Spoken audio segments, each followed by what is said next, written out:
사랑하는 우리 주님, 오늘도 한 분 한 분 우리 성도님들 귀한 예배 자리로 인도해 주심을 진심으로 감사하고, 오늘도 스크린을 통해서 하나님 앞에 예배 자리에 나온 모든 성도님들을 하나님 한 분 한 분 특별히 위로하시고 은혜의 기름을 부어 주시옵소서. 감사하고 예수님의 이름으로 기도합나이다. 아멘. 할렐루야. 오늘 하나님 말씀은요, 베드로 전서 지난주에 이어서 3장 1절에서부터 7절까지 짤막한 말씀입니다. 오늘 제목이 뭐냐면 가정이 살아야 한다예요. 가정이 살아야 한다. 뭐 너무나 당연한 말씀인데, 사실 우리가 살고 있는 이 시대, 이 사회의 가장 심각한 문제 중에 하나는 바로 가정 문제다라는 것 우리 너무 잘 알죠. 얼마나 많은 가정들이 무너지고 있는지 모르고요, 이혼하는 가정들이 얼마나 많아지는지, 점점 늘어가고 있는지 우리 너무너무 잘 안다라는 거죠, 여러분. 근데 이 학자들이 그렇게 얘기를 합니다. 가정이 무너지는 사회치고 망하지 않은 사회가 없답니다. 역사가 그것을 말해주고 있다. 아무리 경제가 발전이 되고, 아무리 과학이 발달이 되고, 아무리 문화가 발전이 된다고 할지라도 이렇게 가정이 망하면, 이런 추세로 가정이 망한다면, 무너진다면 결코 이 사회는 제대로 설 수 없다. 우리에게는 미래가 없다라고 얘기합니다. 특히 우리 다음 세대, 우리 자녀들 세대가 더 힘든 상황이 될 것이다라고 이제 그렇게들 많이 얘기합니다. 이미 그런 모습들이 우리 주변에 이미 더 많이 나타나고 있는 것 같아요. 또 가정은요, 한 사람의 사람의 그 인격을 형성하는 데 있어서 거의 절대적이다. 어떤 가정에서 자랐느냐에 따라서 그 사람의 인격이 이제 형성이 된다라는 거죠, 여러분. 여러 가지 성격들이 있겠죠, 그죠? 뭐 중독 증세를 나타내는, 좀 나쁘게 말한다면요, 그런 사람들도 있고요. 또 뭐 각종 유형의 좀 급한 성격이라든지 불같이 화를 낸다든지 뭐 여러 가지 그런 좋지 못한 것들도 어려서부터 가정에서, 어떤 가정에서 성장을 했느냐에 따라서 달라지고요. 심지어는 동성애 같은 것들도 가정 환경의 영향을 통해서 그렇게 되어진다라고들 말씀합니다. 그런데 가정하면 우리가 꼭 기억할 게 뭐냐면, 우리 믿는 사람들은 사람을 지으시고 가정을 만드신, 가정을 허락하신 분은 바로 하나님이세요. 그죠? 우리가 너무 잘 아는 대로 하나님이세요. 그러니까 가정과 정말 이 사람은 마땅히 하나님을 섬겨야 하고, 하나님이 없으면 본연의 삶을 절대 살 수 없다라는 거예요. 주 없이 살면 안 된다라는 거죠, 여러분. 그래서 가정이 하나님을 떠나면 결코 바로 설 수 없다. 이미도 많은 사람들이 이것을 공감하고 있고 경험하고 있고요. 또 심지어는 우리 성도님들 중에도 이런 문제로 고통하는 분들이 참 많습니다. 가정 문제는 결코 간단한 문제가 아니에요. 쉬운 문제가 아니에요. 오늘 짤막한 그저 7절에 불과하지만 이 말씀을 통해서 볼 때 결코 이렇게 가볍게 여길 수 있는 말씀은 아니다라는 겁니다, 여러분. 자, 그러면 우리가 다 원하는 건 바로 뭐냐면, 가정이 그만큼 소중한 건 우리 다 알겠는데, 그러면 어떻게 우리가 가정을 바로 세우고 또 우리 자녀 세대에게 복된 가정을 우리가 허락해 줄 수 있겠는가, 우리가 물려줄 수 있겠는가, 이런 것들을 우리가 생각해 봐야 되잖아요. 그러기 위해서 오늘 말씀을 우리가 조금 이따 볼 텐데, 이제부터 보려고 하는데, 오늘 크게 보면 1절부터 7절은요 두 파트예요. 그런데 첫 번째 파트는 1절부터 6절이에요. 두 번째 파트는 7절 한 절이에요. 그래서 그 첫 번째 파트는 바로 뭐냐면, 성경은 먼저 아내에 대한 명령을 먼저 하고 있어요. 근데 아내에 대한 명령이 1절부터 6절까지 아주 자상하게 말씀을 많이 해줘요. 거기에 비해서 남편에게 향한 그 명령은 한 절밖에 없단 말이지. 왜 그럴까요?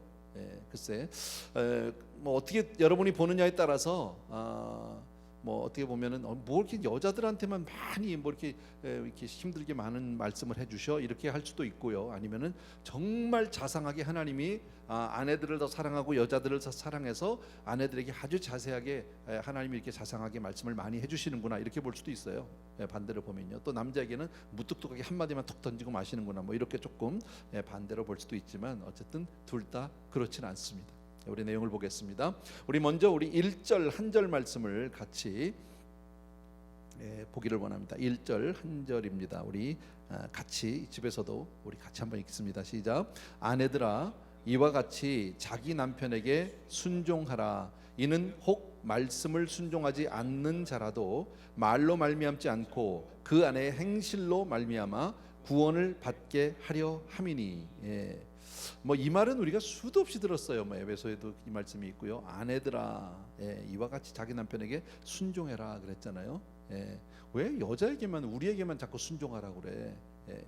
이렇게 혹시 조금 마음이 불편하신 분들은 마음을 열어놓으시고 들으셔야 됩니다.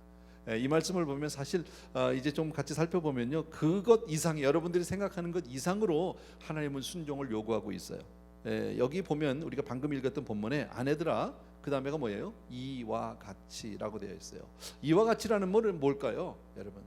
이와 같이라는 말은 바로 그 앞에 있는 모든 내용과 같이 이거예요. 오늘 우리가 읽진 않고 지난주 수요일날 우리가 보았던 말씀이에요. 지난주 수요일날 제가 왜 나만 참고 살라고 하시나 이렇게 설교를 한 적이 있어요. 지난주일에. 자, 앞장의 내용 전체를 다 이와 같이라는 그 단어 하나에다가 다 품고 있단 말이지. 그렇게 남편에게 순종하라는 거죠. 근데 지난주의 말씀을 우리가 아주 한마디로 요약하면, 우리가 살아가면서 인간의 모든 제도에 그냥 순종해라. 크리스찬은 이 땅에 살면서, 크리스찬으로서 우리가 살면서 부당한 일을 당할 때가 있다. 억울함을 당할 때도 있을 것이다. 희생을 하고 손해를 볼 때도 있을 때 어떻게 처신해야 되느냐? 그냥 순종해라. 그렇게 말씀하세요. 좀 힘든 말이죠. 어떻게 우리에게 그렇게만 하느냐는 말이지. 그래서 지난주 본문에 보면 왕이 부당하고 총독이 부당하고 고용주가 부당하게 할 때 우리는 어떻게 해야 되느냐? 그래도 순종해라. 아니 그럼 나는 나만 죽으라는 얘기냐? 그래서 제가 지난주에 왜 나만 참고 살라 하시나 이렇게 제가 제목을 했잖아요. 성경은 우리가 부당한 일을 당할 때 뭐라고 얘기합니까? 악을 악으로 갚으라고 합니까? 아니요. 악을 선으로 대하라고 그렇게 명령합니다. 왜 그럴까요? 지난주에 우리 같이 말씀 봤는데, 우리가 그렇게 할 때 그 선으로 말미암아 악행을 행하는 사람들이 그 악행이 막히게 되고, 더 나아가서는 우리 때문에, 우리 그 삶을 통해서 그들이 변화받을 수 있다. 사회가 달라질 수 있다. 그리고 나서 지난주에 그 2장의 맨 마지막에 보면 베드로 사도는 그 모든 것에 대한 모델을 한 사람을 우리에게 소개하는데, 그게 바로 우리 주님 예수 그리스도죠. 여러분, 억울함을 당해도 억울하다 하지 않고, 부당한 일을 당해도 그냥 끝까지 참으시고 사랑으로 이기신 그 주님. 그래서 우리를 구원할 수 있었고 온 세상을 구원하게 되었다라고 성경은 그렇게 말씀합니다. 자, 그런데 문제는 뭡니까? 오늘 우리 1절 말씀이 아주 앞부분만 지금 보고 있는데, 자, 그렇게 순종하라, 이와 같이 순종하라고 지금 아내들에게 말씀하잖아요. 그런데 우리가 주님처럼 그렇게 살기는 정말 힘들다라는 거지. 정말 우리가 그렇게 살 수 있다면 주님이겠지. 우리 힘으로는 도저히 안 됩니다, 여러분. 더더욱이나 오늘 말씀에서 아까 1절 말씀을 잠깐 다시 보면요, 뭐라고 되냐면, 아내들아 이와 같이 자기 남편에게 순종하라. 이는 혹 말씀을 순종하지 않는 자라도, 이랬죠. 말씀을 순종하지 않는 자라도 무슨 얘기예요? 혹 하나님도 알지 못하고 남편이 그냥 막 육체적으로나 정신적으로 막 학대를 하는, 막 그냥 가해를 하는 그런 남편이라 할지라도, 이건 더한 거죠. 남편이 예수도 안 믿고 얼마나 포악한지 모르고 얼마나 경우도 없는지 모르고 그냥 막 함부로 대하고 막 그렇게 하는데도 성경은 뭐라고 말합니까? 아내에게 순종하라는 거예요. 그냥 맞고 살라는 거예요. 그냥 억울하게 살라라는 거예요. 그럼에도 불구하고 여러분, 참 어렵죠. 이건 남편보다 아내가 열등하기 때문에 무조건 너희는 참아야 된다, 그런 뜻일까요? 그렇진 않아요. 여러분, 하나님이 왜 이렇게 말씀하실까요? 여러분, 지금 성경이 우리에게 이렇게 말씀하시는 건 막무가내로 막 몰아붙이기 위해서 그렇게 말씀을 하는 것이 아니라, 바로 먼저 질서의 문제를 우리에게 말씀해주고 있다라는 거죠. 남편은 아내의 머리됨이다라고 말하잖아요, 여러분. 그러니까 아내는 남편의 그 권위를 인정하고 그 권위에 순복하는 것, 따르는 것이 질서다라고 얘기합니다. 비록 잘못된 권위라 할지라도, 여러분, 우리가 세상을 살면서 세상의 권위에 우리가 순복해야 하잖아. 예를 들어서 요즘에 뭐 이렇게 이 커퓨를, 뭐 통행 금지를 뭐 6시입니다. 어저께는 그랬죠. 오늘은 또 이제 9시로 조금 늦춰졌어요. 조금 사정이 낮았나 봐요. 어쨌든 이렇게 하면은 그런 게 어딨어 하고 내가 안 따르면 안 되는 거죠. 우리 우리 교회 가야 돼요. 우리 수요일날 예배가 있으니까 난 9시는 안 돼요. 만약에 그리고 우리 우기고 그렇게 예배를 드리고 하면 그거는 안 되는 거다라는 거예요. 우리는 세상의 권위가 비록 옳고 그름을 떠나서 권위 앞에 순종하듯이 아내도 그렇게 해줘야 된다라는 겁니다. 그러니까 부부는 분명 한 몸이라고 성경은 우리에게 말씀을 하지만 그 가운데도 질서는 서 있어야 된다라는 것을 성경이 말씀하고 있고요. 또 하나, 성경이 여성을 남성보다 열등하다고 말한 적은 단 한 군데도 없어요.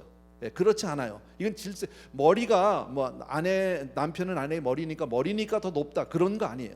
여러분, 절대 그런 것 아니고, 갈라디아서 3장 28절에 있는 말씀을 제가 읽어드릴게요.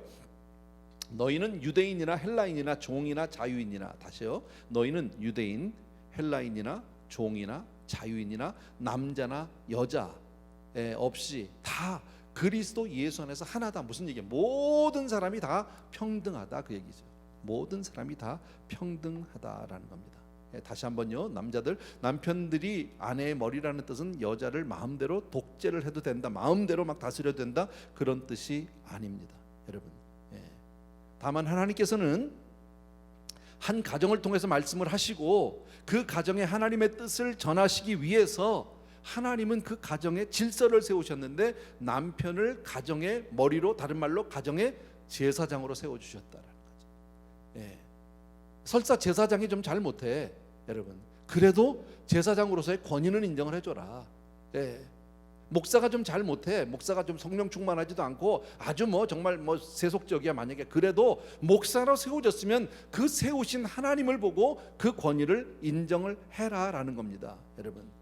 그래서 남편과 아내가 은혜 받는 일에 있어서는 별 차이가 사실은 없다라고 성경은 말씀하고 있습니다. 자, 오늘은 이렇게 말씀하면서 베드로가요, 아내에게 먼저 남편의 권위를 순종하고 무조건 그렇게 따라라. 그런데 어떻게 해야 되느냐, 그 구체적인 내용을 계속해서 말씀하고 있는데, 다시 1절 그 하반절부터 2절까지 제가 읽을게요. 1절에서 이는 혹 말씀을 순종하지 않는 자라도, 아까 말씀드렸죠, 말로 말미암지 않고 그 안에 뭘로요? 행실로 말미암아 구원을 받게 하려 함이라. 순종을, 왜 순종을 해야 되는지 그 이유가 나와 있고요. 2절에 보면 너희의 두려워하는 정결한 행실을 봄이라 그랬잖아요. 정결한 행실을 봄이라. 그러니까 첫 번째로 남편에게 순종을 하는데 순종을 하는 방법을 성경에서 말씀해 주는데, 첫 번째가 바로 뭡니까? 행실을 단정하게 해야 된다. 아내가 순종하는 첫 번째 방법은 행실을 단정하게 하는 것이다. 그 아내의 행실로 말미암아 구원을 받게 함이니라고 말씀하죠, 여러분. 우리가 이런 말씀을 늘 이제 가끔 이제 본문이 있으면 듣죠. 남편과 아내에 대해서, 가정에 대해서, 주종관계에 대해 딱 들어요. 들으면 대개 이런 말씀을 전하면 말씀을 듣는 사람들의 반응이 어떠냐면요, 우리 성도님들 거의 대부분이 다, 이 말은 꼭 우리 남편이 들어야 되는데, 이 말은 꼭 내 아내가 들어야 되는데, 자기가 아니라 배우자가 들었으면 좋겠다라는 생각을 해요. 말은 겉으로 안 할 수 있어요. 그러나 속으로 대부분이 그래요. 왜냐하면 대부분 우리의 마음이 나보다는 상대방이 변했으면 좋겠다라는 그런 생각이 있어요. 다른 말로 얘기하면 나는 괜찮은 사람인데 제가 문제야, 이게 깔려 있다고 우리가. 근데 성경은 우리에게 그렇게 말씀 안 하죠, 여러분. 지금 첫 번째 1절부터 6절까지 있는 말씀은 누구 들으라고 하는 말씀이에요? 아내들 들으라고. 그렇다고 남편은 듣지 말라는 얘기는 아니겠지만 1차적으로 아내들에게, 그러니까 이 말씀은 이 말은 좀 우리 남편이 좀 이렇게 똑바로 들어야 되는 데가 아니라 바로 내가 들어야 되는 것이다라는, 여러분. 아까도 말씀드렸지만 우리 아까 1절에 그런 얘기가 나왔잖아요. 아니, 남편이 도대체 올바른 행동을 안 하는데 어떻게 나만 올바르게 살라고 얘기를 합니까? 어떻게 나만 순종을 하라고 합니까? 그건 너무 좀 이 하나님이 너무 경우에 없는 얘기가 아니냐, 여러분. 아까 혹 말씀을 순종하지 않는 자라도라는 그런 구절이 있었잖아요, 여러분. 그런데도 그렇게 하라고 그러죠. 남편이 안 믿어. 정말 경우에 없이 막 함부로 해. 그래도 성경은 순종을 하라. 그렇게 할 때 믿지 않는 남편이 그 아내의 행실을 보고 돌아올 수 있다. 예수 믿게 될지 아니. 그러니까 지금 성경은 모든 것이 관심이 어디 있어요? 그 영혼을 구원하느냐 못하느냐의 문제예요, 여러분. 그 사람을 어떻게 할 것이, 남편을, 여러분. 그래서 우리가 행동을 조심해야 된다. 우리가 크리스천들이 세상에 살면서도 우리가 사실 세상에서 우리 자기 주장을 다 앞세우지 못한 경우도 많잖아요. 믿는다는 이유 때문에 때로는 조금 뭐 선의의 피해를 당할 때도 있고, 조금 무안을 당할 때도 없지 않아 있잖아요. 근데 왜 그렇습니까? 혹시라도 내가 거기서 똑같이 그 사람하고 했다가 그 사람 예수 안 믿겠다고 할까봐. 그잖아요. 복음, 그 구원하게, 한 영혼을 구원하겠다는 것 때문에 우리가 모든 걸 참듯이 가정에서도 마찬가지다. 그러니까 전도하기 위해서 아내는 남편에게 순종하라라고 그렇게 말씀합니다. 뭐 우리가 다 너무 잘 아는 얘기예요, 여러분.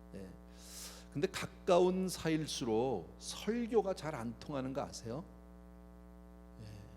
가까운 사이일수록 설교로 안 돼요, 여러분. 우리 집을 보면 알아요. 우리 같이 살잖아요.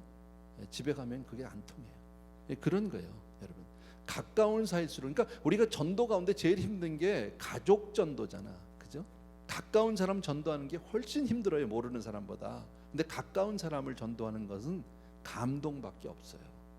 근데 감동은 어디서 오느냐면 희생에서 와요. 삶으로 보여줘야 돼요. 어떤 아내가 그랬대요. 남편이 너무너무 예수를 안 믿어가지고 정말 내 남편이 예수 믿게 하려고 날마다 그냥 설교 말씀들을 CD 막 이런 거를 계속 집안에서 틀어놓은 거예요. 아침에도 틀어놓고 저녁에도 틀어놓고 그 말씀 듣고 좀 깨지라고. 그리고 속으로 얼마나 기도를 했는지 몰라요. 내 남편 변하게 해달라고요. 그랬더니요, 드디어 역사가 일어났어요. 남편이 집을 나갔어요. 변한 게 아니라, 그걸로 변하는 게 아니야. 그 성 어거스틴의 그 참여록을 보면 그런 말씀이 있어요. 그 어거스틴은 사실 자기 어머니 기도 때문에 변한 사람이잖아, 그죠?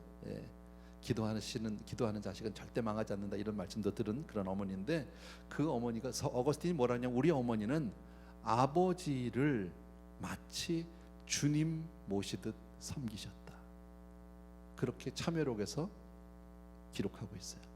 그러니까 그 아내가 모니카라고 하는 그 어거스틴의 어머니가 자기 남편에 대해서 정말 마치 주님을 모시듯 그렇게 했다라는 거. 왜 그랬을까요? 그 어머니가 그 아버지 돌아오라고, 그 아버지 예수 믿으라고. 여러분, 물론 온전히 그렇게는 못했지만 저도 이제 뭐 지금 다 천국 가서 안 계신 분들인데, 저희 어머니 아버지 보면, 우리 아버님은 젊어서 믿지 않으셨어요. 아주 늦게 겨우 이제 구원받고 천국 가셨는데, 평생 우리 어머니가 우리 아버지 전도를 위해서 얼마나 애를 썼는지 몰라요. 그건 저도 믿지 않을 때도 알았어요. 늘 아버지를 위해서 기도하고, 아버지 어떻게 하면 예수 믿게 할까, 어떻게 하면 교회를 정말 모시고 갈까, 늘 그것 때문에 노심초사 하셨거든요. 근데 가끔 가다 보면 이제 두 분이 이렇게 부부싸움을 할 때가 있죠. 그러다가도 그냥 막 부부싸움을 하다가도 아버지가 그냥 예수 믿는 사람이 막 한마디만 딱 하면, 예수 믿는 사람도 아니죠, 예수 믿는 게 이러면 그다음부터 입을 확 다무세요. 그리고 그냥 바로 엎드리세요. 더 이상 대꾸하지 않아요. 더 이상 반항하지도 않고요. 그런 모습을 봤어요, 어려서부터요. 왜 그랬을까요? 우리 어머니가요.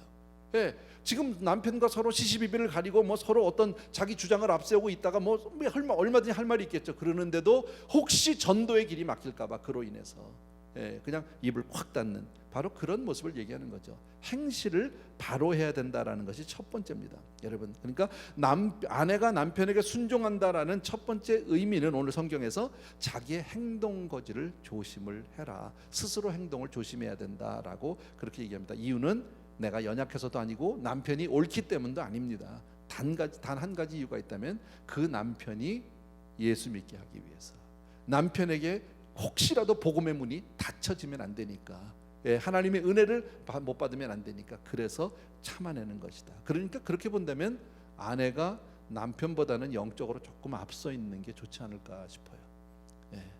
그죠? 조금 더 성숙해야 참지 않겠어요? 자, 두 번째는요, 3절과 4절입니다. 오늘 본문 3절과 4절 같이 한번 읽읍시다. 집에서도 시작. 너희의 단장은 머리를 꾸미고 금을 차고 아름다운 옷을 입는 외모로 하지 말고, 오직 마음에 숨은 사람을 온유하고 안정한 심령에 썩지 아니할 것으로 하라. 이는 하나님 앞에 값진 것이니라. 뭐 어려운 얘기는 아니고요. 한마디로 얘기하면 내면을 잘 갖고 해야 된다. 내면을 잘 단장을 해야 된다. 근데 사실 현대 사회는 이 외모 지상주의잖아요, 그죠? 외적인 치장에 정말 모든 걸 다 걸고 살잖아. 많은 젊은이들이, 뭐 젊은이뿐 아닙니다, 모든 사람들이 결혼에서 가장 중요한 조건을 바로 외모로 이렇게 꼽는 그런 시대에 우리가 지금 살고 있다라는 거지, 여러분. 세상은 또 뭐라고 얘기해요? 뭐 광고 같은 것들 뭐 이런 거 막 보면은요, 외모만 아름다우면 성공하는 것 같이 얘기합니다. 그죠? 그건 사실은 아니죠. 근데 외적인 아름다움은 사실 오래 안 가요. 오래 안 가. 별거 없어. 늙으면 다 거기서 거기야. 별 차이가 없다니까. 그러니까 겉으로 아무리 화려해도 그것은 시간이 가면 다 썩어질 것뿐이에요. 오래가지 않아요. 내적인 아름다움, 그게 영원하다. 우리 뭐 이건 뭐 다 아는 내용이죠. 하나님은 우리의 외모에 절대 감동받지 않으세요. 아무리 예뻐도, 아무리 내가 치장을 잘하고, 아무리 내가 곱게 꾸미고 나와도 하나님 그것 때문에 감동하지 않으세요. 절대요. 그러나 내적인 아름다움에 대해서는 하나님이 정말 인정하고 기뻐해 주시는 줄로 믿습니다. 특별히 우리 자매님들 한번 여기서 생각해 봐야 되는, 자기 자신을 한번 살펴보셔야 됩니다. 뭐냐면 내 자신이 외모에 쏟아붓는 그 시간과 돈과 내 영적인 내면을 위해서 쏟아붓는 시간과 돈을 비교해 보셔야 돼요.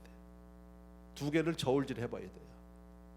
그래서 혹시 어느 쪽이 더 저울추가 내려가는지, 어느 쪽이 훨씬 더 많은지, 비중이 많은지. 만약에 외모를 가꾸고 하는 데만 내가 시간도 많이 쓰고 돈도 많이 쓰고 만약에 그러고 있다면 바꿔야지, 여러분. 이건 분명 바꿔야지. 요즘 우리에게 좋은 모델이 한 분 있는 것 같아요. 내 그분이 예수를 믿는지 안 믿는지는 잘 모르겠어요. 한국이 왜 코로나 바이러스 이후로 유명한 한 스타가 생겼어요. 바로 누굽니까? 한국의 질병관리본부장으로 하시는 정은경이라는 분이 계세요. TV에 아주 자주 나오셨어요. 그리고 뭐 얼마나 신문 같은 데서 그분에 대해서 얼마나 많이 정말 좋은 말들을 많이 써놨는지 몰라요. 그죠? 항상 똑같으시고 이렇게 보면. 근데 그분이 외모가 그렇게 뭐 아름다운 분은 아니에요. 미안해요, 그분한테. 본인이 들으면 어떻게 생각할지 모르겠지만 그렇진 않아요, 외모는요. 근데 그분을 보면 사람들은 다 그분에 대해서 아름답다고 얘기합니다. 정말 귀하다고 얘기합니다. 정말 저런 분이 WHO의 무슨 뭐 최고 그런 지위를 맡아야 될 분이 아닌가, 뭐 이렇게까지도 얘기할 정도로 좋아한다라는 거예요. 왜요? 그분과 내가 오래 뭐 개인적으로 아는 사이도 아니지만 지난 몇 달 동안 이렇게 보면 그분은 참 내면이 단단한 분이고 잘 되어 있는 분 같아요. 인격이 아주 좋은 분인 것 같아요, 여러분.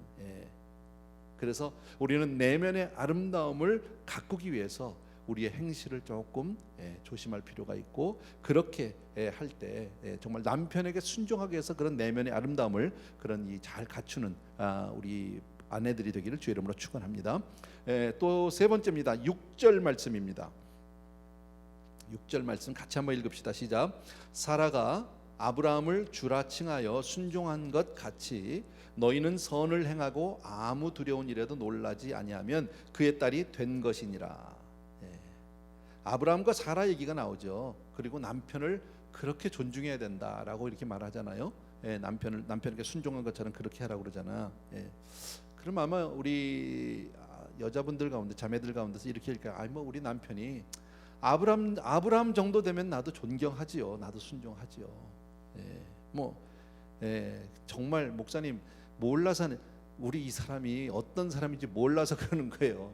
내 남편이 아브라함 정도라면 나도 얼마든지 순종하고 얼마든지 존경하고 얼마든지 내가 따라갑니다.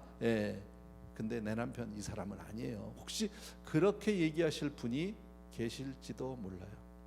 그죠? 그러면 아브라함을 요즘 현대 지금 이 시대로 끌고 오면 어떤 사람이냐 한번 생각해 보자고. 여러분 다 아는 내용이잖아요. 어느 남편이 어느 날요 갑자기 뭐라 그래요? 계시를 받았어. 남편이 집에 들어오더니 뜬금없이 내가 계시를 받았다는 거야. 그리고 집 다 버리고, 집도 절도 다 버리고, 고향 땅 다 버리고 아프리카 오지로 떠나자는 거지. 황당하지 않겠어요? 그래도 따라갔어. 뭐 영문도 모르고 어디로 가는지도 몰라. 어느 나라로 가냐고 물어봐도 몰라. 그냥 혼자만 계시 받았다고 그냥 혼자 펄펄 뛰면서 그냥 다 보따리 싸가지고 애들 데리고 가자고 지금 난리가 난 거죠. 따라갈 수 있겠습니까? 여러분 순종이 되겠습니까? 어렵게 사라는 순종했잖아요. 따라갔어요. 가다 보니까 또 무슨 일이 생겼어요? 누군지 모르면 굉장히 힘도 있고 막 권력이 있고 막 이런 사람인데 갑자기 누굴 봤어요? 사라 자기를 딱 보더니 말이야, 마음에 들어 하는 거야. 그쯤 되면 남편이 어떻게 나가야 됩니까? 정말 사생결단하고 뭐 죽는 한이 있어서 싸우고 아내를 지켜내기 위해서 뭐 대들기라도 해야 되는 거 아니에요? 근데 이 남자 어떤 남자예요? 내 여동생이라 그러면서 주네. 그리고 돈도 받네. 여러분, 자기 아내를 외간 남자한테 내주면 돈 받고 내주는 남자하고 살겠냐고. 그 남자가 순종이 되겠냐고. 근데 그것도 한 번만 했어요? 2번이나 했어요. 2번이나. 여러분 같으면 그런 남편에게 순종할 수 있겠냔 말이지. 여러분, 그런 정도. 이 사람 얼마나 황당한 사람인지 몰라요. 요즘으로 말하면요. 어느 날 또 들어와서 하는 얘기가요, 나 아내하고 한마디 상의한 적도 없어. 근데 뭐 했어요? 한마디 상의도 안 하고 조카한테 노른자의 땅 다 줬대. 그 좋은 땅을 그냥 다 줬대. 모든 권리를 다 포기하고 조카한테 다 줬대. 그리고 자기는 아무것도 없어. 이런 남자가 어딨냐고, 세상에. 그래도 참았어, 이 여자가. 근데요, 정말 어느 날 일어나 보니까요, 없어졌네. 남편이 없어졌어. 남편만 없어진 게 아니야. 금쪽 같은 내 새끼도 데리고 갔어. 어디 갔는지. 하나밖에 없는 아들을 데리고 갔어. 그래가지고 산꼭대기까지 끌고 가더니 꽁꽁 묶어가지고 칼을 들고 찔러 죽이겠다고. 여러분 같으면 그 남자하고 살겠냐고. 그렇잖아요. 그런데 성경은 뭐라고 말합니까? 사라는 아브라함에게 순종했다라고 이야기합니다. 여러분, 아브라함이 믿음의 조상이 된 것은 아브라함이 성품이 좋아서일까요? 아니요. 철저하게 하나님의 은혜다라는 겁니다. 아브라함은 흠이 많은 사람, 어쩌면 우리보다 더 흠이 많은 사람일지도 모릅니다. 그런데 성경은 이렇게 말합니다. 아브라함이 그렇게 많은 부족함과 그렇게 많은 실수가 있고 그렇게 많은 잘못이 있었음에도 불구하고 사라는 아브라함을 주라고 불렀다라는 거예요. 이쯤 되면 우리 자매님들 화가 좀 날 겁니다. 너무한다 지금. 오늘 같은 날은 여러분이 현장에 없는 게 얼마나 도움이 되는지 몰라. 여러분이 지금 현장에 같이 있었으면 나 오늘 설교하기 정말 어려울 거예요. 다 도끼 눈을 뜨고 나를 아마 째려보고 있을지도 몰라요. 그런데 난 지금 내 얘기를 하는 게 아니죠. 봐요, 사라가 아브라함을 주라 칭하여 순종한 것 같이라고 그러잖아요. 성경에요. 그런 남편. 내가 얘기한 것 중에서 뭐 잘못된 게 있습니까?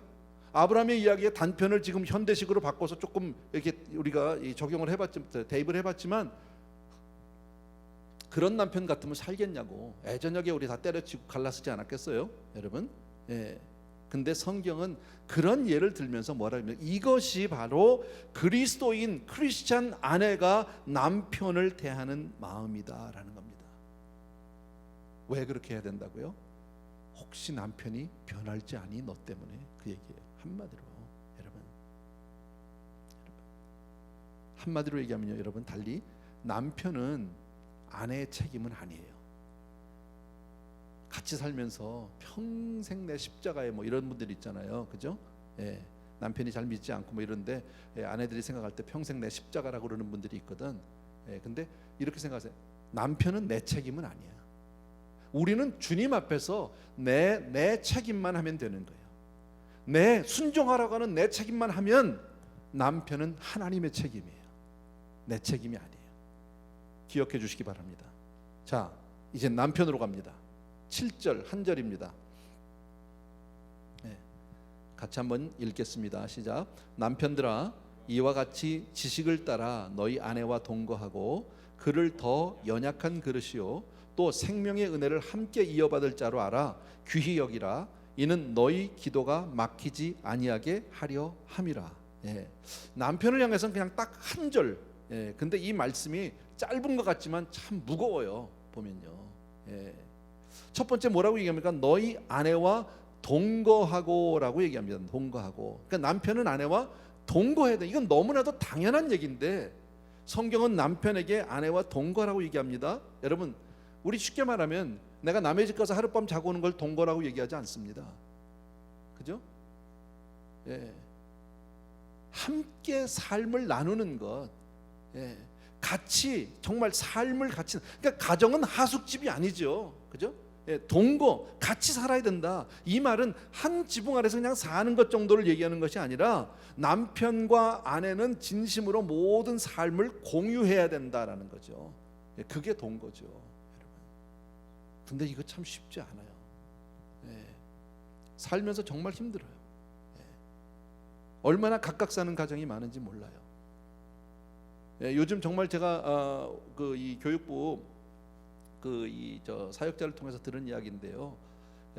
요즘에 이제 뭐 코로나 바이러스로 지금 자녀들이 하루 종일 집에 있잖아, 그죠? 사실 어떻게 보면 굉장히 좋은 시간이거든.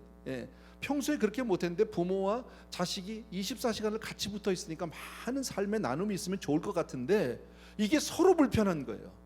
한 번도 여태까지 그렇게 특히나 사춘기의 자녀를 둔 가정들 이게 한 번도 같이 있어보질 않았어. 아이들은 그냥 아침 일어나면 그냥 눈 씻고 그냥 학교 가고 저녁 때 되면 들어오고 뭐 이렇게 끝나면 또 학원 가고 뭐 이러다 보니까 부모와 거의 커뮤니케이션이 없이 그냥 같이 사는 것 같이 그냥 산다고 생각하고 살았지 직접 아이들과 소통을 한 적이 없는 거예요. 근데 지금 내내 집에 있어야 되니까 아이들도 마찬가지죠. 부모와 한 번도 커뮤니케이션 소통을 해본 적이 없어. 그러니까 아이들이 지금요 집에 있긴 한데 자기 방에서 24시간을 갇혀서 나오지 않는 아이들이 많이 있다는 거예요, 우리 교회 안에.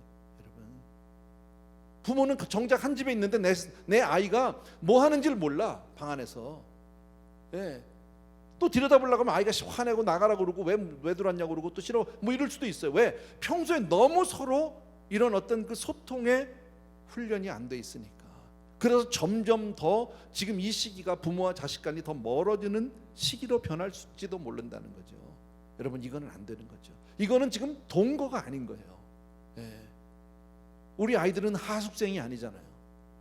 그런데 하숙생 만든 가정이 얼마나 많은지 모른다라는 겁니다. 여러분, 동거라는 것은 삶의 모든 분야를 함께 공유하는 겁니다. 같이 먹고 같이 쉬고 같이 즐기고 같이 뭐 취미생활도 하고 모든 것을 같이 나누는데 사실 남편과 아내가 이거 하기도 참 쉽지 않은 것 같아요. 여러분은 저도 잘 돼서 얘기하는 건 아닙니다. 어렵습니다. 근데 성경은 오늘 남편들에게 그 얘기를 하는 거죠. 아내와 삶을 동거해라. 두 번째는요, 지식을 따라서 하라고 얘기하죠. 지식을 따라. 뭐 어려운 말은 아니죠. 지식을 따르라는 말은 여러분 학문적인 지식을 얘기하는 게 아니겠죠. 이거는요, 아내를 알아야 된다라는 거예요. 제가 결혼이 거의 40년이거든요. 우리 금년이 39년 지났어요. 결혼한 지. 잘 모르겠어. 난 괜찮게 살았다고 생각했는데 40년 가까이 됐는데 안 괜찮은 것 같아. 힘들어. 모르겠어, 갈수록. 이게 참 어려워요. 지식을 따라서. 근데 남편에게 지금 하나님은 그 얘기를 하잖아요. 지식을 따라서 동거하라는 거예요. 지식을 따라서. 아내를 아니? 그 얘기죠, 여러분. 아내를 네가 이해하니? 지금 그 얘기를 하는 거죠. 지금 걱정거리가 뭔지, 무엇 때문에 지금 힘들어하는지, 왜 아내가 우울해하는지, 이런 아내의 모습들을 남편들이 알까요? 거의 대부분의 남편들이 모른다라는 겁니다, 여러분. 일반적으로 남자들이요 좀 무뚝뚝하기도 하지만 무심할 때가 참 많죠. 잘 몰라요, 여러분. 자기 아내 생일 모르는 남편들도 많잖아. 결혼기념일 잊어버리고 사려는 남편들도 많잖아, 여러분. 그죠? 내 아내가 뭘 좋아하는지 아나요? 내 아내가 무슨 어떤 성격인지, 취미가 뭔지 아십니까? 몰라요. 그냥 같이 살아요, 한 집안에서. 근데 지식을 따라 동거하지 않았다라는 거죠, 여러분. 내 아내의 건강 상태가 어떤지, 내 아내가 정말 소원하는 게 뭔지 몰라. 여러분, 그렇게 알으려면, 그러면 아내를 알기 위해서는 뭐를 해야 될까요? 우리가 관심과 대화겠지.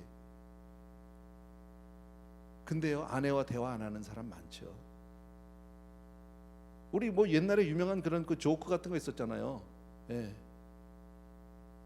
뭐죠? 뭐 왔나? 뭐 아는, 뭐 묵자, 자자, 뭐 그런 거 있잖아. 몇 마디 하는 거. 경상도 사람들. 그게 사실 경상도 사람을 빗대서 한 게 아니라 늘 하는 얘기가 그게 단 거예요, 일상이요.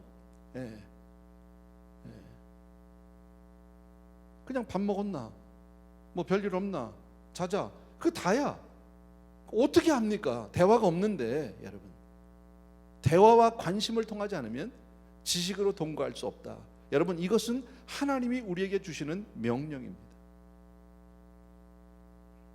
자, 또 이런 말씀 있죠. 그를 더 연약한 그릇이요 또 생명의 은혜를 함께 이어받을 자로 알아 귀히 여기라. 연약한 그릇과 귀히 여기라는 이 두 단어에 여러분이 조금 관심을 가져주셔야 합니다. 예.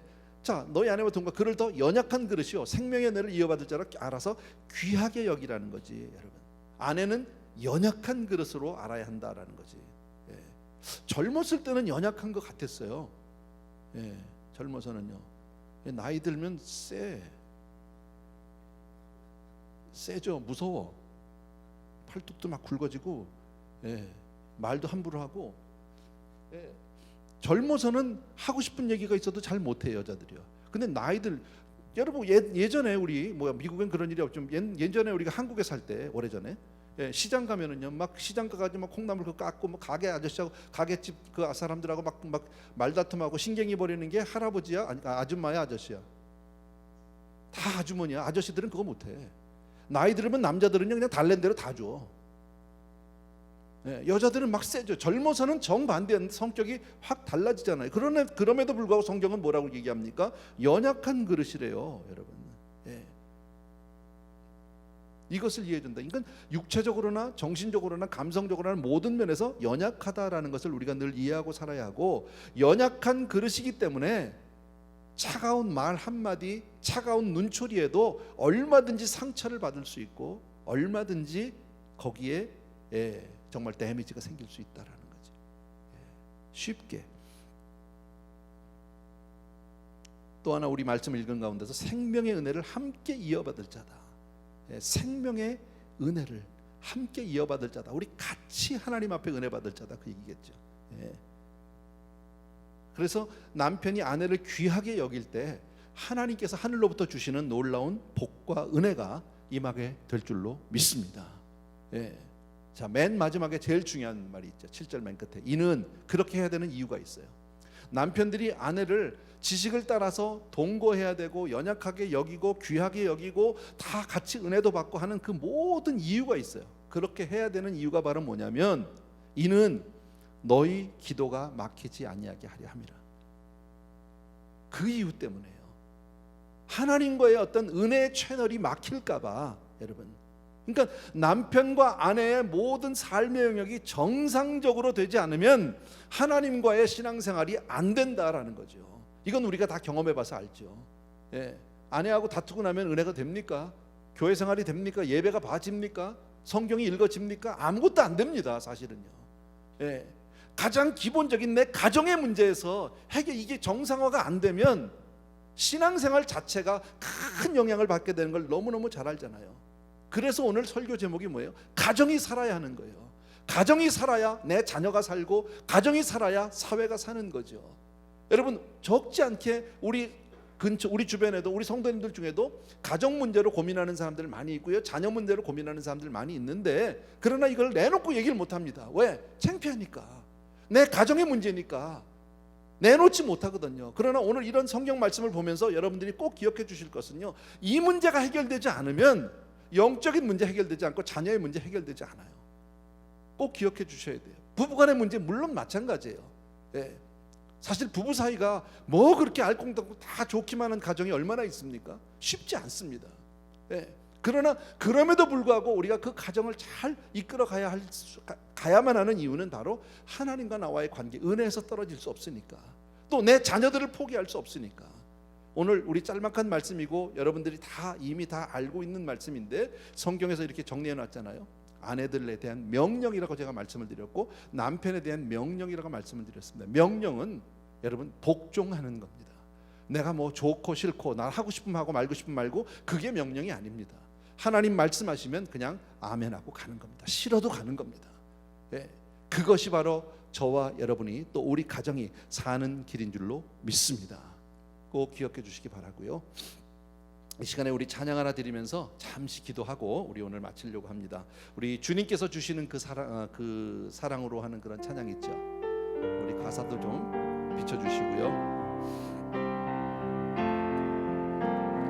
주님께서 주시는 그 사랑으로 당신을 사랑합니다. 조금만 빨리 해주실래요? 주님께서 주시는 그 사랑으로 당신을 축복합니다. 다시 한번 우리 처음부터 주님께서 주시는 그 사랑으로 당신을 사랑합니다. 주님께서 주시는 그 축복으로 당신을 축복합니다. 우리 후렴이 없어졌어요. 죄송합니다. 형제의 삶 속에 주 영광 나타날 때에 주님의 나라가 임하리. 자매의 삶 속에 주 사랑 나타날 때에 주님의 구원이 임하. 후렴 다시 한번 합시다. 형제의 삶 속에 주 영광 나타날 때에 주님의 나라가 임하리. 자매의 삶 속에 주 사랑 나타날 때에 주님의 구원이 임하리. 아멘, 아멘. 오늘 말씀을 통해서 우리 같이 한번 기도하는 시간을 갖는데요, 아까 말씀드린 대로 가정이 살아야 합니다. 가정이 살아야 자녀가 살고요, 가정이 살아야 사회가 살고, 가정이 살아야 교회가 삽니다. 그래서 우리 가정을 위해서 기도하는 거예요. 우리 각자가 가정이 있잖아.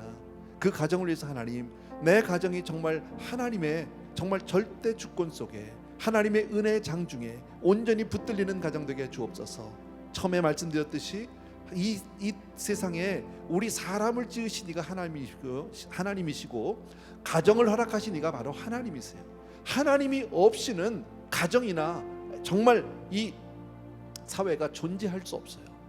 복을 받을 수 없어요. 그래서 우리 먼저 기도할 때요, 하나님 정말 우리 가정을 위해서 다시 한번 기도할 때 내 가정이 주 안에서 바로 서는 가정, 항상 주의 은혜 가운데 있는 가정 되게 해달라고 이 시간에 간절히 기도해 주시고요, 또 가정의 우리 자녀들을 위해서도 함께 기도해 주셨으면 좋겠습니다. 같이 기도합니다.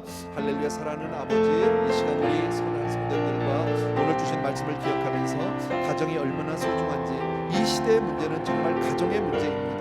얼마나 많은 가정들이 무너져가고 있고, 얼마나 많은 가정들이 힘들어하고 있고, 얼마나 많은 가정들이 하나님을 없이 하나님을 떠나 살고 있는지 모르는데, 사랑하는 우리 아버지 하나님, 우리 귀한 성도님들의 가정 한 가정을 주님이 지켜주시기를 간절히 소원합니다. 사랑하는 내 아버지 하나님, 어찌 살 바를 몰라서 하나님 그저 내 마음대로 그렇게 아버지 내 뜻대로 살아도 되는 줄로 알고, 그렇게 살다가 무너지고, 그렇게 살다가 깨어지고, 그렇게 살다가 상처 가운데 아픔 가운데 아버지의 주여 정말 울고 지친 가정들이 얼마나 많이 있는지 모르는데, 하나님 온전히 우리 사랑하는 성도들의 가정을 믿음으로 은혜로 채워주시고 치유하여 주시기를 간절히 소원합니다.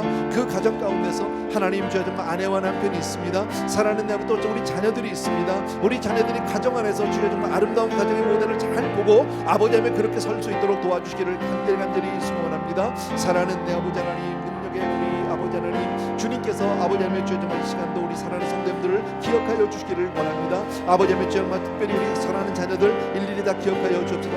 가정 안에서 우리 자녀들이 잘 성장될 수 있도록 도와주시기를 원합니다. 우리 자녀들이 정말 하나님의 자녀가 될 수 있도록 도와주시기 원합니다. 세상 가운데서 사랑받는 자들 되게 도와주시기 원하고, 아버지 하나님 주여 정말 상처받지 않고 주여 정말 우리 사랑하는 자녀들 위해 하나님 은혜 위에 은혜로 함께하여 주시옵소서. 오 나의 사랑의 주님, 능력의 우리 아버지 하나님, 얼마나 아픈 가정들이 많은지 모릅니다. 얼마나 힘들어하는 가정들이 많은지 모릅니다. 아버지의 그 가정들 위해 하나님께서 주여 정말 오늘도 기름 부어주시기 원하고, 하나님 주의 사랑으로 감싸주시고 싸매주시고 치유해주시고 하나님 그들을 덮어주시기를 간절히 소원합니다.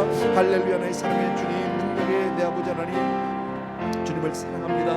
우리 아버지의 사랑하는 우리 가정의 자녀들을 기억하여 주시기 원하고, 특별히 요즘에 아버지 코로나로 인해서 많은 자녀들이 우리 가정에 다 있습니다. 이 가정의 시간 동안에 부모와 자녀 간에, 자식 간에 아버지 모든 것이 회복되게 도와주시기 원하고, 아버지의 정말 부모와 자식이 하나 되어서 서로가 섬기고 아름답게 사랑을 나누며 더욱더 서로 더 강건하게 아름답게 잘 크는 그런 우리 자녀들 될 수 있도록 도와주시기를 간절히 소원합니다. 자녀를 위해서 기도하는 부모가 되게 도와주시기 원하고, 자녀를 위해서 우리 아버지의 자녀를 사랑하는 부모가 되게 도와주기를 간절히 소원합니다. 아버지, 주님께서 주시는 그 사랑으로 당신을 사랑합니다. 주님께서 주시는 그 사랑으로 당신을 축복합니다. 현재의 삶 속에 주 영광 나타날 때에 주님의 나라가 임하니, 자매의 삶 속에 주 사랑 나타날 때에 주님의 구원이 임하리. 아멘. 우리 한 번 더 기도할 것은요, 우리 방금 우리 말씀을 통해서 같이 공부한 것처럼 아내와 남편, 가정에서의 가장 핵은 아내와 남편이에요. 예, 아내에 대한 책임, 아내에 대한 명령들이 있었고요, 또 남편에 대한 명령들이 있었어요. 아내에게는 가장 큰 것은 순종하는 거예요. 예, 힘들죠. 말도 안 되는 것 같고 왜 나만 그렇게 참으라고 하는지 속상할 수 있어요. 그러나 그 모든 것의 이유는 바로 뭡니까? 혹시 나의 그런 행실을 통해서 남편이 달라질지 모른다는 거죠. 우리는 우리의 책임을 다할 때 하나님이 남편을 책임져 주실 줄로 믿습니다. 남편이 내 책임이 아니에요. 내가 하나님 앞에서 내 책임을 다하는 게 바로 내 책임이에요. 또 남편들은 어떻게 하라고 돼 있습니까? 동거하라고 돼 있습니다. 각각 살지 말고 하숙생처럼 그렇게 살지 말고, 예, 지식을 따라서 아내를 잘 알아야 된다는 거죠. 가족을 알아야 된다는 거죠. 우리 자녀들을 알아야 된다는 거죠. 그리고 함께 사는 그 아내를, 자녀들을 연약하게, 약하게 여기고 귀하게 여기고, 그렇게 해야 되는 이유가 바로 하나님과의 은혜의 길이 막히지 않게 하기 위해서, 예, 하나님과 정말 하나님 앞에 기도가 막히지 않게 하기 위해서 하나님 우리에게 그렇게 은혜로 우리를 인도해 주시기 위해서 오늘도 이 말씀을 주신 줄로 믿습니다. 우리 남편과 아내를 위해서 기도합니다.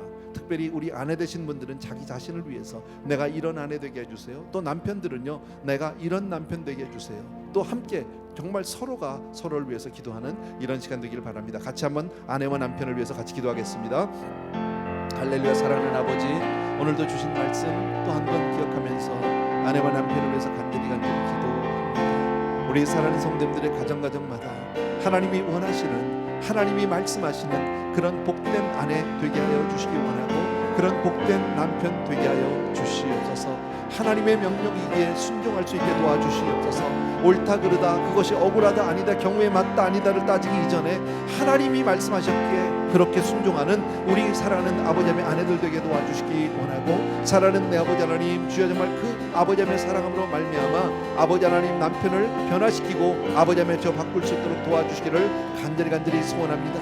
또 내 스스로 내면을 잘 단정하게 도와주옵소서. 외모만 꾸미는 사람이 되지 않게 도와주시기 원합니다. 거칠에만 하지 않게 도와주시옵소서. 내 삶을 돌아보고 정말 내가 내 외모를 위해서 아버지 쓰고 투자하는 모든 노력과 아버지 하나님 앞에 영성을 가꾸고 하나님 앞에 더 아름다운 내면을 위해서 내가 투자하는 그 모든 시간들이 어떤 아버지의 주에 정말 아버지의 비중이 있는지, 어떤 차이가 있는지 내 자신을 돌아보게 도와주시기 원하고, 하나님 정말 주님 앞에 더 아름다운 사람이 되기 위해서 그렇게 애를 쓰게 도와주시기 원합니다. 그리고 남편을 존중하게 하여 주옵소서. 정말 사라가 아브라함을 주라 불렀듯이 우리도 그렇게 할 수 있는 아내들 되게 도와주시기 원하고, 또 남편들은 사랑하는 내 아버지의 지식을 따라 동거하게 도와주시기를 원합니다. 지식을 따라서 아버지의 정말 내 아내를 아버지 하나님 잘 세울 수 있도록 도와주시기를 원하고, 아버지 하나님 사랑하는 내 아내를 알고 이해하고 서로 대화하고 관심을 갖게 도와주시기 원하고, 사랑하는 우리 아버지 하나님 능력의 우리 아버지 하나님 또한 아버지 하나님 주여 정말 아버지 더 연약한 그릇인 것을 우리가 잊지 않게 도와주기를 원합니다.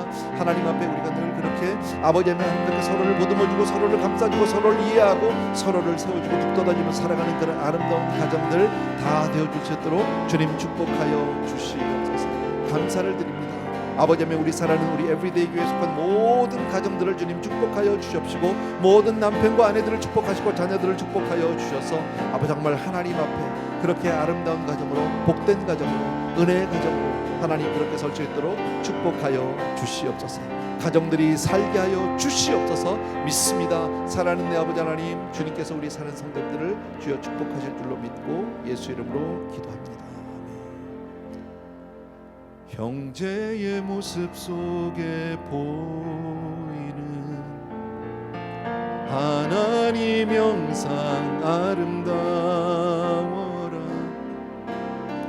존귀한 주의 자녀 됐으니 사랑하며 섬기리.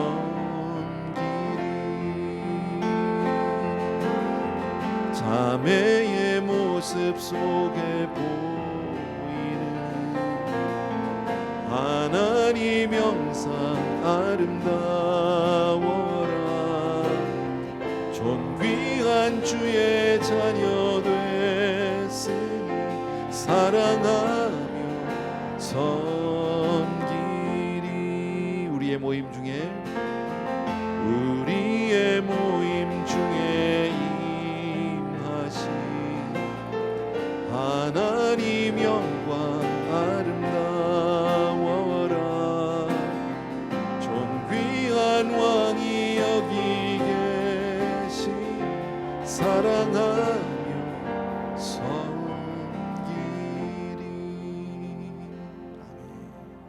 한 번만 더 우리 잠시 기도하기를 원하는 것은요, 지금의 사태입니다. 코로나로 인해서 우리 이미도 충분히 힘들고 어려운 가운데 있는데, 또 우리 조지 플로이드 이 사건으로 인해서 많은 사람들이 길에 나와서 시위를 하고, 또 그게 그중에서 일부들은 약탈자로 또 방화자로 그렇게 해서 많은 피해를 보고 있습니다. 교민사회들이. 또 그렇지 않아도 방화나 약탈이 없다 할지라도 또 그로 인해서 비즈니스의 타격을 보고 직장에 일을 나가지 못하고 우리의 일상에 많은 손해들을 보고 있는데, 하나님 어렵고 힘든 시기에 엎친 데 겹친 격으로 덮친 격으로 지금 그런 고난들을 당하고 있습니다. 그러나 이럴 때 하나님 환난 날에 너는 부르짖으라 말씀하셨습니다. 괴로울 때 주의 얼굴을 보라고 말씀하셨어요. 하나님 이럴 때 우리가 세상을 원망하거나 한숨을 쉬는 사람이 아니라 하나님을 찾는 사람 되게 하여 주옵소서. 그리고 이 시대를, 이 모든 환경을 주의 손에 다시 한번 맡깁니다. 주님 하루속히 이 문제 해결하여 주옵소서. 우리들이 정말 마음껏 다시 교회에 모여서 예배할 수 있도록, 우리 모든 삶이 일상으로 돌아가서 우리들이 다시 일상의 정상적인 생활을 할 수 있도록, 우리 자녀들이 학교로 돌아갈 수 있도록 하나님 그렇게 은혜를 베풀어 주옵소서 하고, 우리 이 시간에 다시 한번 소망 가운데 믿음으로 기도하기를 원합니다. 한 번만 더 기도하겠습니다. 사랑하는 우리 아버지 하나님, 정말 감사를 드립니다. 주님이 우리의 주님이 되어 주심을 진심으로 감사하고, 오늘도 주님이 우리의 삶의 주권자여 주관자가 되어 주신 주님의 진심으로 감사합니다. 세상은 우리가 원하지 않는 방향으로 흘러갈지라도 아버지 하나님 우리의 삶이 잠시도 아버지 하나님 앞에서 정말 아버지 약해지지 않도록 주여 도와주시기를 간절히 소원합니다. 이 코로나 사태, 또 아버지 하나님 이번에 이 모든 시위와 폭동의 사태 하나님 하루속히 해결하여 주시옵소서. 우리 성도님 가운데 피해 당하지 않게 해주시니 진심으로 감사하고, 사랑하는 아버지 다친 사람 없게 해주시니 진심으로 감사하고, 아버지 하나님 이 일 위해 늘 하나님 환난 날에 너는 부르짖으라 말씀하신 아버지 하나님, 주님 앞에 부르짖을 때 너희가 알지 못하는 크고 비밀한 것으로 우리에게 아버지 응답하시마 약속하신 우리 주님 응답하여 주시옵소서. 주님의 응답을 봅니다. 사랑하는 우리 성도님들 기도를 들어주시기 원하고, 우리가 지치지 않고 아버지 하나님 주여 정말 조금 더 연약해지지 않도록 도와주시기 원하고, 이럴 때 더욱더 우리의 내면이 더욱더 든든해지고 더욱더 하나님 앞에 굳건히 서는 믿음의 사람들로 그렇게 세워주시옵소서. 나의 사랑하는 내 아버지, 능력의 우리 아버지 하나님, 사랑하는 성도님들 위해 오늘도 은혜 위에 은혜로 아버지 하나님께 복의 복으로 같이 하여 주시옵소서. 하나님의 능력의 손이 전능한 손이 붙들어 주시기 원하고, 힘들다 할 때 아버지 하나님 외롭지 않게 하시고 저들 형제가 있음을 깨닫게 도와주시기 원하고, 아버지 함께 중보하며 기도하며 나아가는 우리 모두가 될 수 있도록 주여 축복하여 주시옵소서. 오 할렐루야.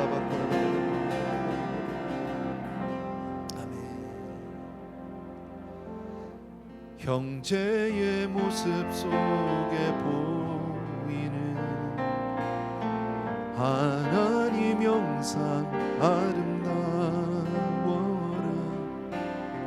존귀한 주의 자녀 되시니 사랑하며 섬기. 우리의 모임 중에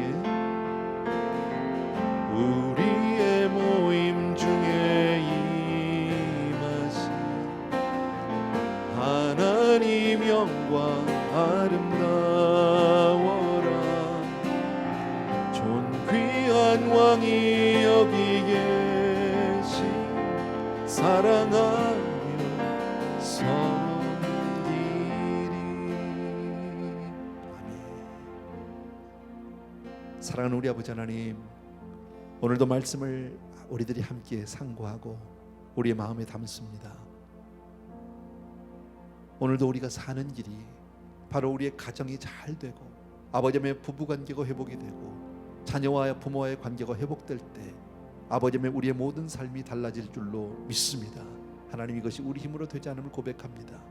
우리 사랑하는 성도님들 한 분 한 분의 은혜 위에 은혜로 채워주셔서 믿음의 승리자가 되게 도와주시기 원하고, 이 땅에서도 하나님의 복으로 하나님의 은혜로 그렇게 승리하고 형통한 성도님들, 가정들 다 되게 하여 주시옵소서.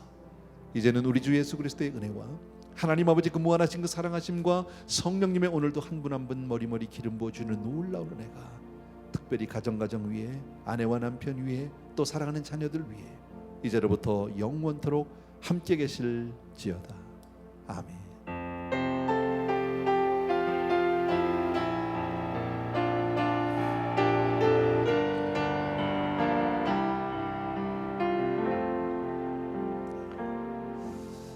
예, 할렐루야. 예배 잘 드렸고요. 그리고 주 안에서 늘 강건하시기 바랍니다. 고맙습니다.